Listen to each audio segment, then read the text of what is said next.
myself together real quick. All right, we here, we here. I got all the Imperium on, so you know it's serious. Shout out Imperium. Shout out Imperium. We here for a 10K music take.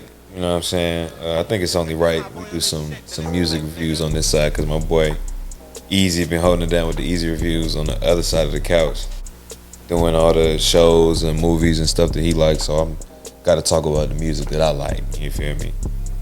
So I didn't even plan on doing this, to be honest with y'all. I didn't even plan on doing this today until I realized I woke up and seen on Twitter that this is the 13th anniversary for this album by Wiz, or this project. It was a mixtape, and it was one of my favorites by him. Like, and I didn't even realize around the time it came out, it was March 13th, 2012.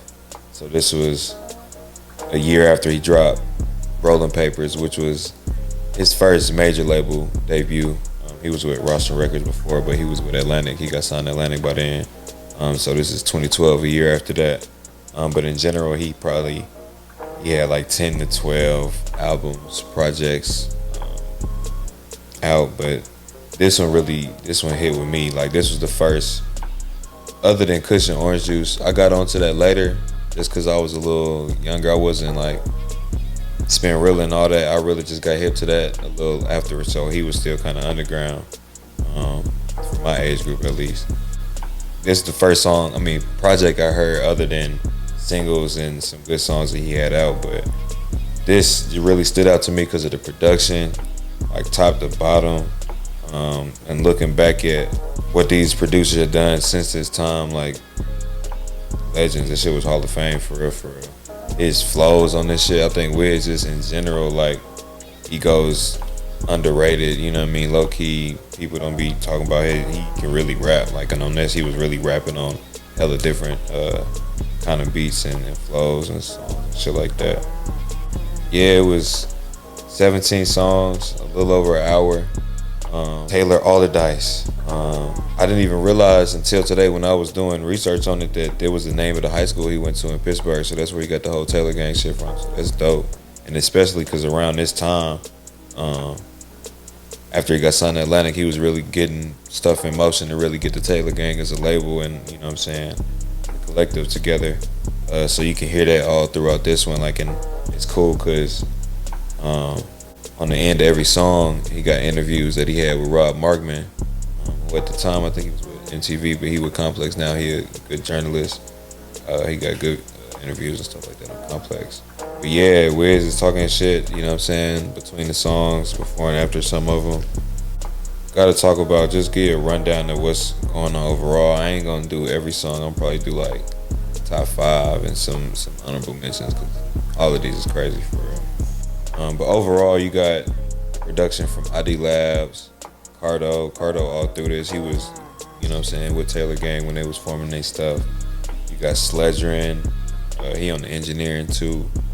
He got a couple producing credits. You got Big Germ, he was with Taylor Gang on the boards. Rob Holiday, Space Ghost Perp, Lex Luger, Jake One, Harry Fraud. To end it off, you got Dumont and a couple of these on here.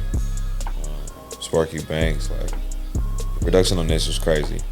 And then you had the features. He was with Amber at this time. He had Amber Rose in this one song with Rick Ross. That shit was actually hard if you haven't heard it. Surprising. Chevy Woods, of course, Taylor Gang's finest. You had Juicy J all up on here. And this was 2012 when Juicy was really still on his run.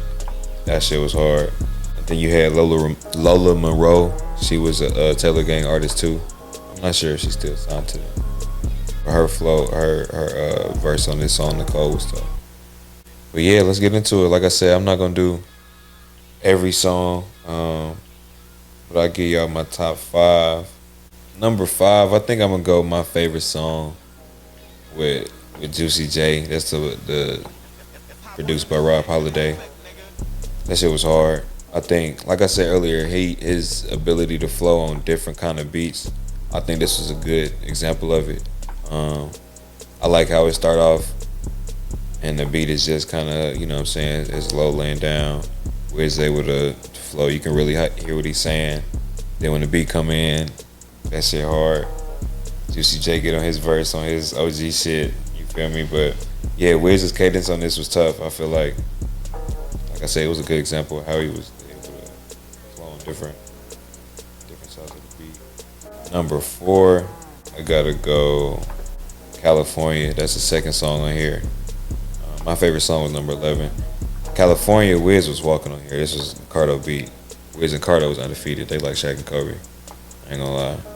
Anything I done heard by them, it's tough to this day.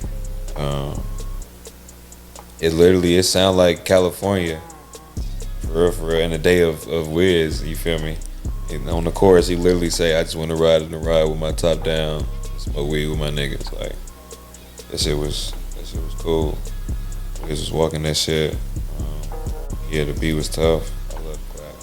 Yeah, that shit was tough. Like I feel like I like the claps that Cardo used on that shit. Like I said, that shit really sound like California, hella wavy, but all Wiz shit sound like he's supposed to be geeked up. That's to me at least. All he be talking about is some damn weed.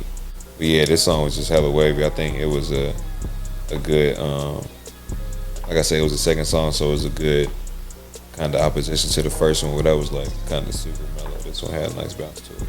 And number 3, I gotta talk about that Never Been Part 2. That's the one with Amber Rose on it.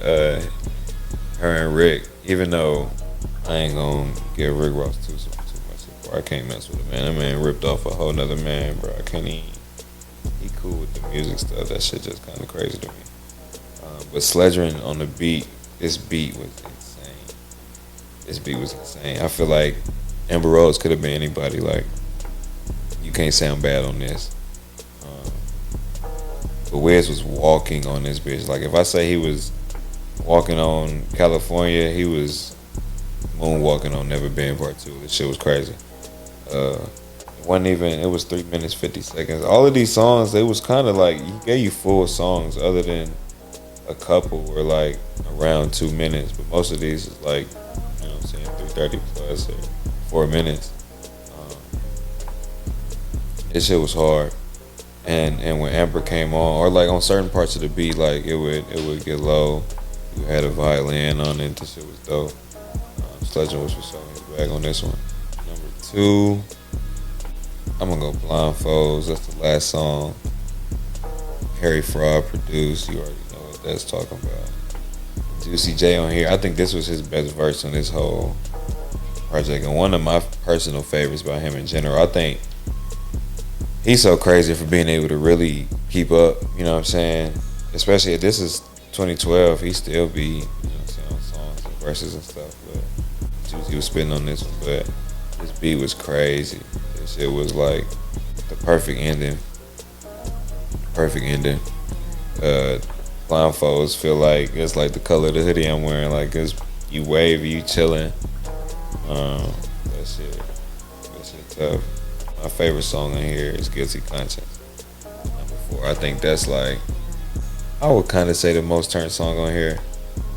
I think this one was the first one that I started to pay attention to and listen to, like, his ability to layer his vocals. He did a good job on here, because I wouldn't say Wiz is like a singing rapper, as like on the Drake level, but he does a good job of just having good melodies and layering his voice to where it don't. Because on this one, and the one after Mary, Mary, Mary, he like kind of singing, but it don't sound too bad, you know what I mean? But Guilty Conscience was hard because it was like I said, it was kind of the most up tempo, but then he would still have a time where it was kind of melodic. I think it was a good contrast. But yeah, that's my top 5 out of 17. Like I said, I gotta get an honorable mention. I already said Mary 3 times by Cardo. That shit, I think that's the most Wiz song ever. Are you talking about some I just want weed, I don't need nothing else. I like Nia Wallace. I think that was cool. That was like a classic type beat. It was an ode to the character from Pulp Fiction. So I thought that was cool. It kind of had that, you know what I'm saying, old feel to it. I like The Cruise, number 9 on here, produced by Big Germ. That shit was tough. Then the song I mentioned where Lola Monroe was really in her bag, and it was the Lex Luger beat. That shit was so mean. That shit, it was like, to me, it sounded like Taylor Gang's theme song, like they anthem. You know what I'm saying? Especially because in the chorus, it's like, now that's Taylor. That shit was hard. But yeah, that Lex Luger beat was crazy. Everybody on this shit, Wiz, Juicy J, Lola, Chevy Woods, everybody walked on this bitch. This is one of Chevy's best verses too. Shout out Chevy Woods for sure. But yeah, that's it. That's a 10K take music review. You feel me? I'm about to start doing these more often. I'm gonna start putting playlists together too for whoever want to tap into just what me. I'll tell Joe to do one too. We listen to on the regular. But yeah, appreciate y'all. Tap in with us. We out.